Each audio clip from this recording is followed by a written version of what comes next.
Welcome to EPG Pathshala.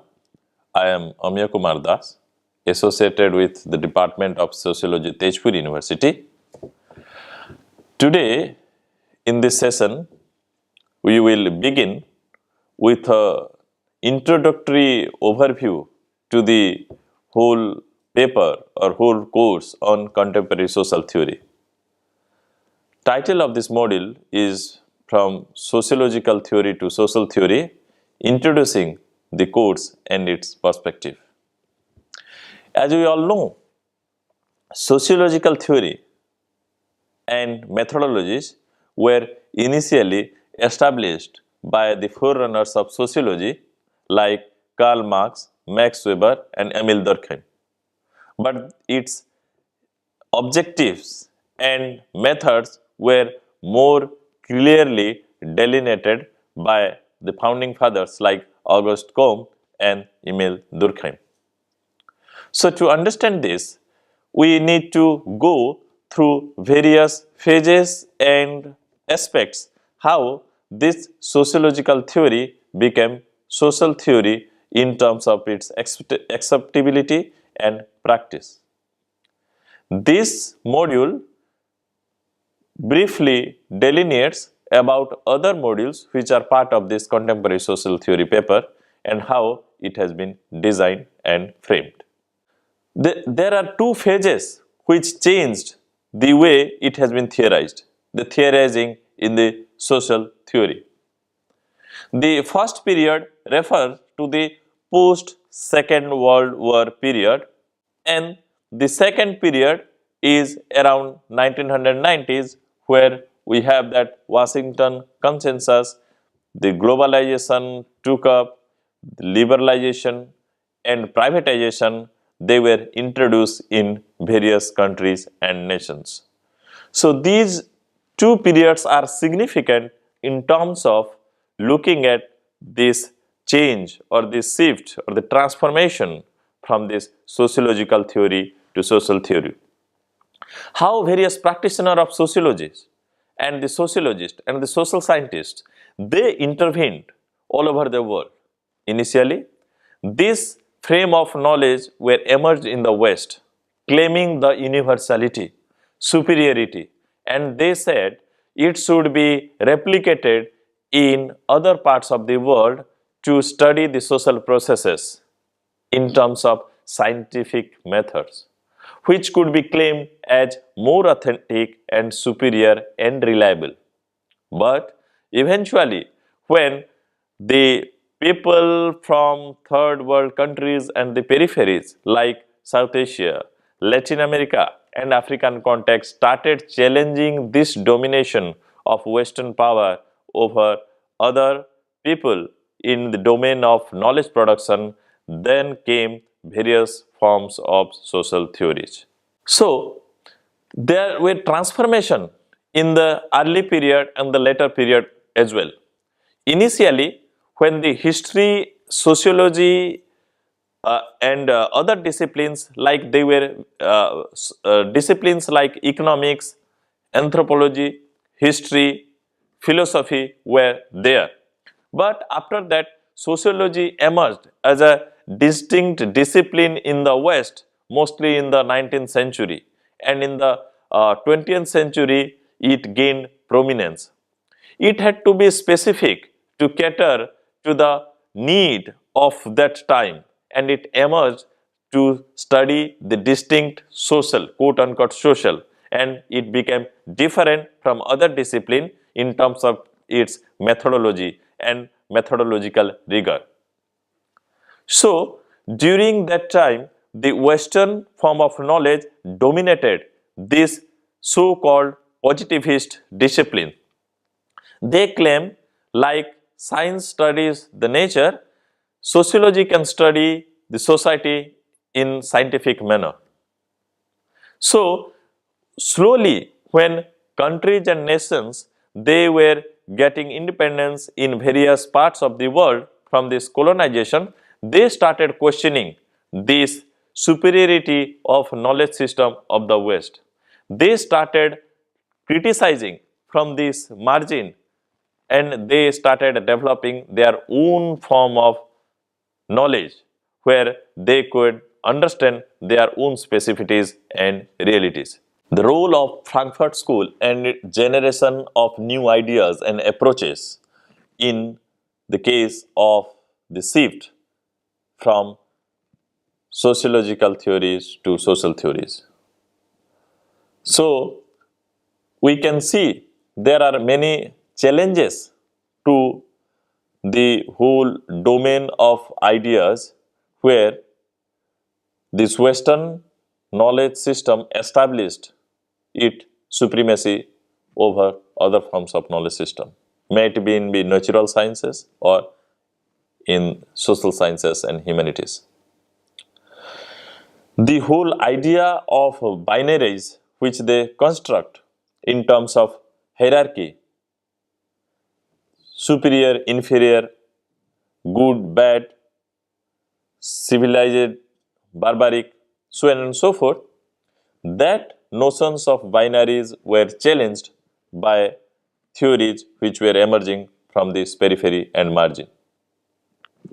The transition from sociological to social theories signifies that the movement in history where an impetus to interdisciplinarity within sociology arose and was inevitably so because of the failure of universal models of sociological explanations to document reality adequately.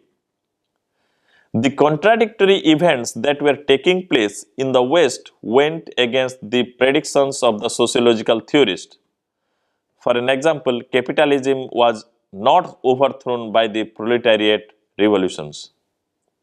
The fallacy of reason and the pervert application of rationality and science to propagate racist ideologies. Increasing recognitions given to the role of culture, which till then was seen as regressive, decadent, and irreversibly in decline. So, if we look at all these developments and progresses in the domain of knowledge, philosophy, social criticism, we can see that how these claims of Western knowledge were fading away. The local knowledge systems were started questioning the dominant knowledge form.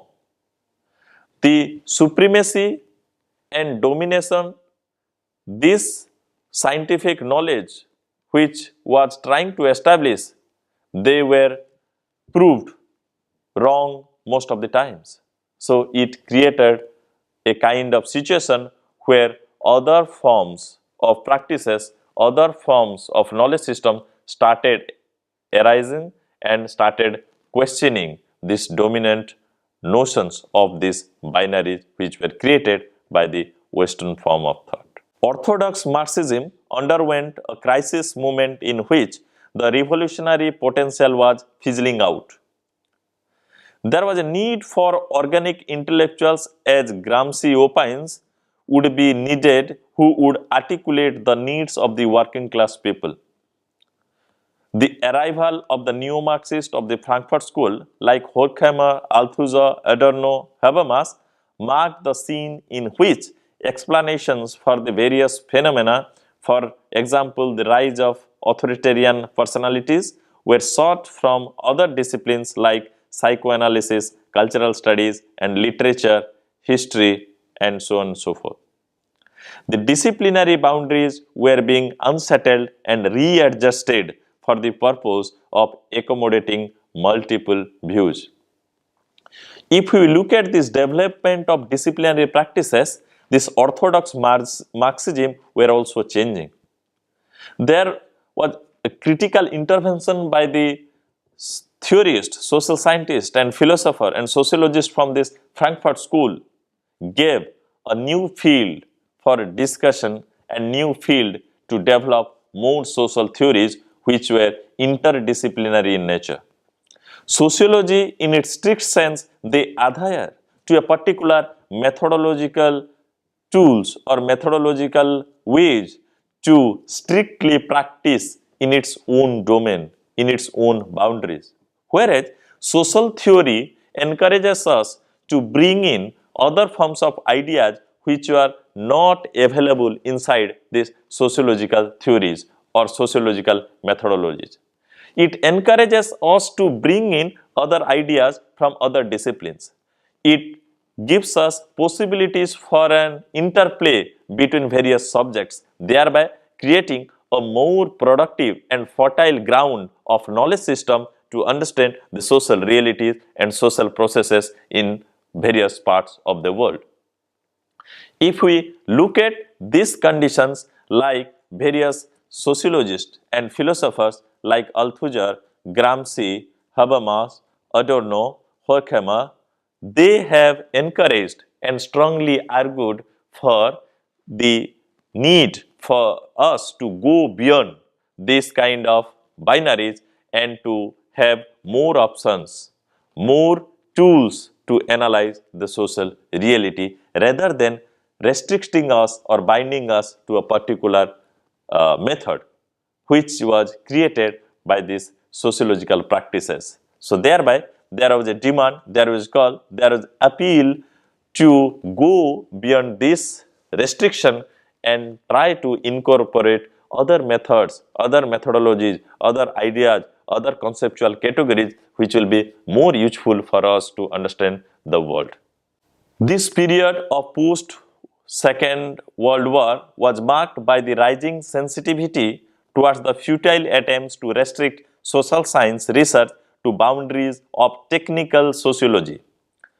What could be more illustrative of this claim than Horkheimer's inaugural lecture titled "The Present Situations of Social Philosophy and the Task of an Institute for Social Research," which highlighted such futility and gave thrust to an interpenetration of ideas from the sciences and philosophy, both of which are traditionally considered opposed in their nature. Apart from the critical theory of Frankfurt School, neo-functionalism, successor of the Parsonian functionalism, brought in a diverse range of methodologies in understanding society. Together, both gave an impetus to studying society not only through a strictly sociological lens. As you can see, there were changes in methodologies, changes in approaches, changes in perspectives only to give platform to other form of knowledge system, whereby the main aim was to develop a kind of methods or theory which will be more holistic in nature rather than restricting.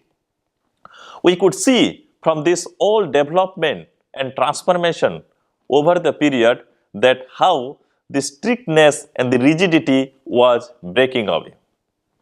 In that sense, we have seen the emergence of interdisciplinarity. That is to say, sociology in itself is an interdisciplinary practices it encourages, but through particular methods and methodology, but it shifts from sociological theory to social theory indicates that it must have a diverse background, diverse methodologies, that thereby there will be an interplay of various disciplines, various ideas, various concepts to make the case more strong to understand the social realities and social processes. That is what we have been discussing again and again in this module, which will delineates, which is show path for other things which are discussed in various modules in under this contemporary social theory paper. Sociological theory and social theory, whether it is a continuation or contradiction.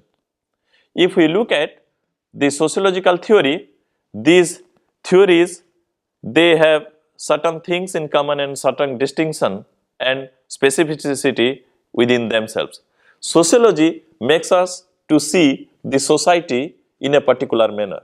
It gives us training and methodological tools to analyze the world in a particular sense. But critics say that it has given us a training in the format of the Western world to look at our own country, own societies, which is difficult and different.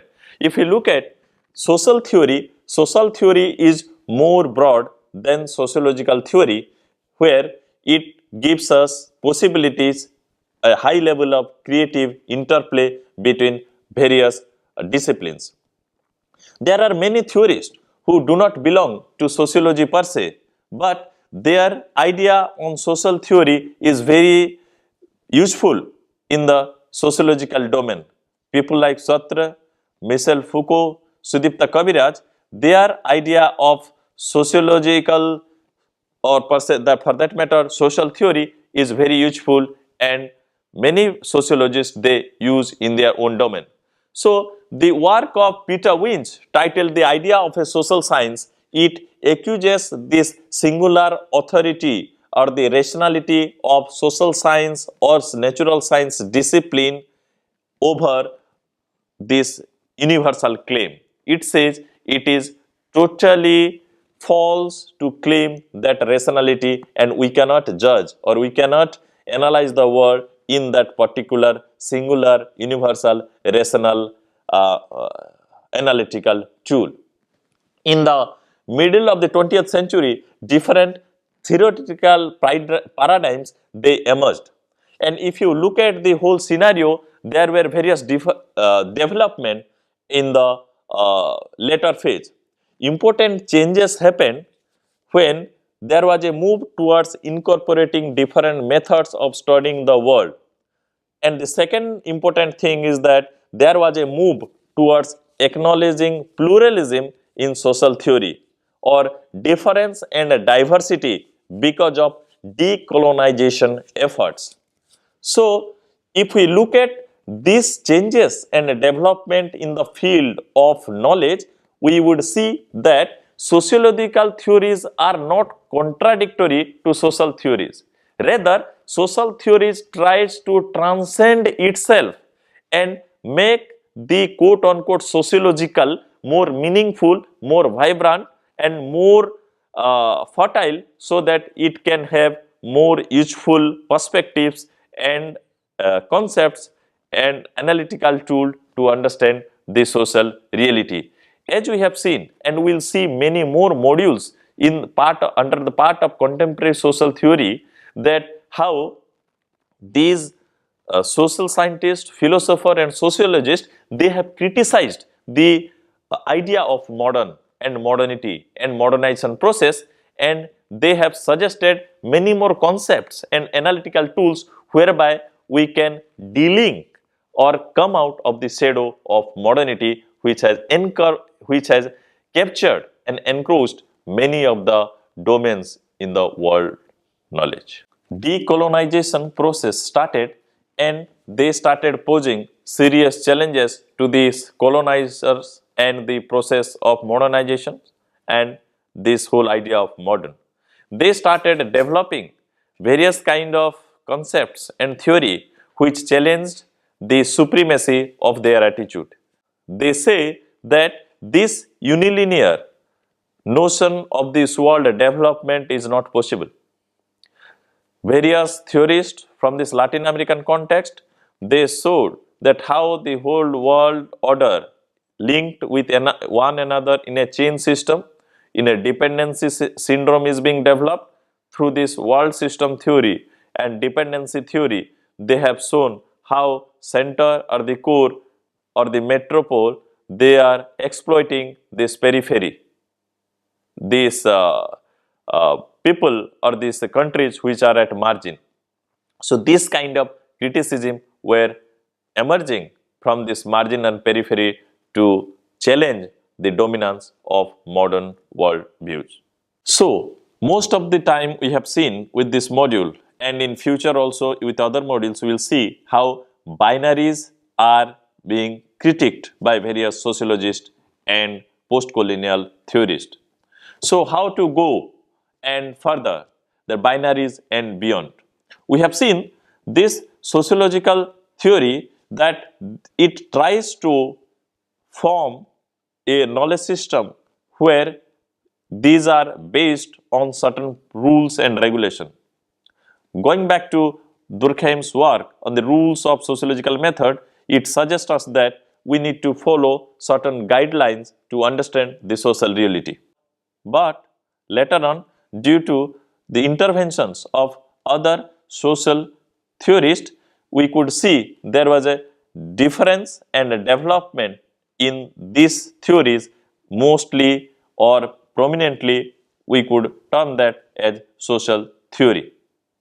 So, in this part, we have seen that the nationalist struggle for freedom began in various parts of the colonial world. It was realized that various medium of knowledge in the form of poetry, narratives, songs, and various others congregational modes were used to reclaim spaces and articulate the desire to throw out the British administrators. For instance, in India, understanding of one's society was articulated by several thinkers during the nationalist movements in India. None of these thinkers and personalities were sociologists per se. If we look at Gandhi's work, Tagore's work, Ambedkar's work, they were not regarded as sociologists. But in the later period, in the post-colonial era, many sociologists, many anthropologists, historians, they have worked on their work, how significant their work and writings to the social theory that we could see in the later phase after this post-colonial era. Around the same time, when the Frankfurt School theories were claiming an interdependent approach to research around the 1950s, Indian social thought, as one example of colonized country, was bubbling with different kinds of expression around important societal issues, which were culture specific and not technically only sociological in nature. Quest for alternative and different tradition was in reaction to the binaries of Occidental versus Oriental. To correct the course, Sujata Patel proposes for an international comparative position that could compare the subject positions and interconnections between the local and global levels. The move has been towards global integration with different kinds of trans-border flows and movements. In the wake of transitions in 1980s, social theories began to recognize the existence of multiple modernities and entangled modernities as opposed to a singular Euro-American model of modernity. So, the second turn in the sociology took place when theorists like Zygmunt Bauman, Anthony Giddens, Ulrich Beck started talking about late modernity, high modernity. Sociologists like Sujata Patel, she reminds us that sociologists should be mindful about the development of the current world or the present world. Because of this globalization and stretching of the space, sociologists should be mindful to that universal approach. They should be more open to the ideas. Rather, she appeals that their consciousness should be cosmopolitan, or to appeal to develop a kind of cosmopolitan consciousness for more productive practices in the field of sociology. If we look at that, the sociologists and social scientists, they argue to be more productive and to more fruitful, we need to be not only particularistic, we need to be also universalistic in our nature. We should expand our own domain, keeping the whole world in the mind. At the same time, we should also work in the local field.